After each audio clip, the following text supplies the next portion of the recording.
Radhe Radhe everyone, welcome back to my channel. कभी कभी ना हमें समझ में नहीं आता कि आखिर हम क्या बनाएं, ब्रेकफास्ट में क्या बनाएं या फिर डिनर में बनाकर हम सबको क्या दें। कभी कुछ काटने कुछ खाने का भी मन नहीं करता है।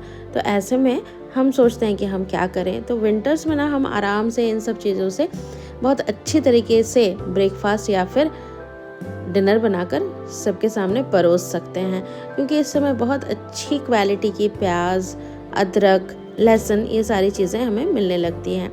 तो हरी मिर्च भी बहुत अच्छी आती हैं।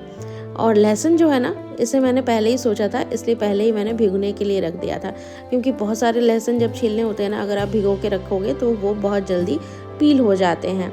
तो यहाँ पर मैंने ये सारी चीज़ें ले ली हैं थोड़ी ज़्यादा क्वांटिटी में। प्याज भी बड़े साइज़ का था। तो इन सभी को लेंगे और लेकर के ना हम रफली चॉप कर लेंगे। विंटर्स में जो लहसुन आती है उसकी खुशबू बहुत अच्छी रहती है। तो इन सब बेसिक हमारे घर में ये सारी चीज़ें, मतलब अदरक, लहसुन, प्याज, हरी मिर्च, कोई और सब्ज़ी रहे या ना रहे, ये सारी चीज़ें हमारी रहती ही हैं।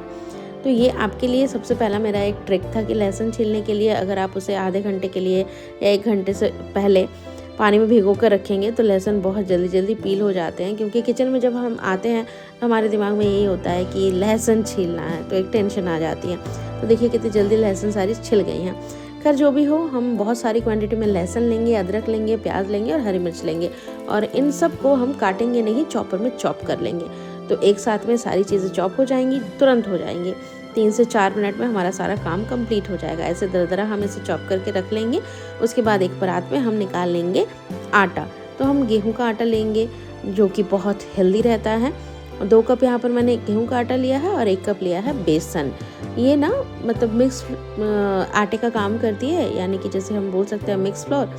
और उसमें मैं मिला रही हूँ, मोयन दे रही हूँ घी से। घी को मेल्ट कर लिया है। अगर हम घी डालेंगे ना तो ये जो मैं रेसिपी बनाऊंगी, ये पराठे की खुशबू बहुत अच्छी होती है।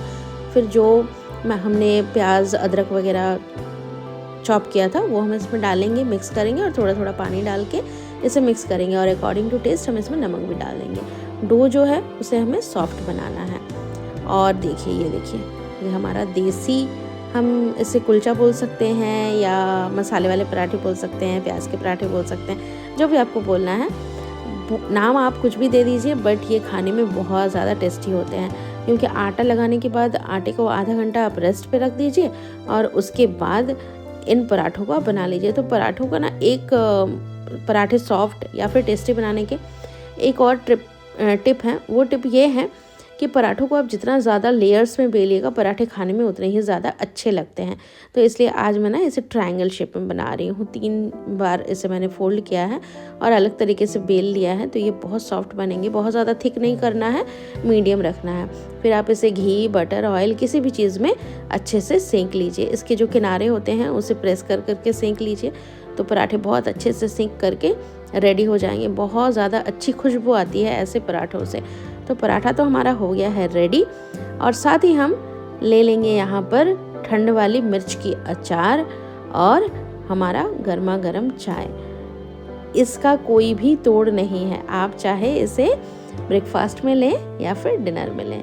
तो चलिए मैं चलती हूँ अपना पराठा एंजॉय करने के लिए। मिलती हूँ इसी तरह के किसी अगले ब्लॉग में। Thanks for watching. Bye bye.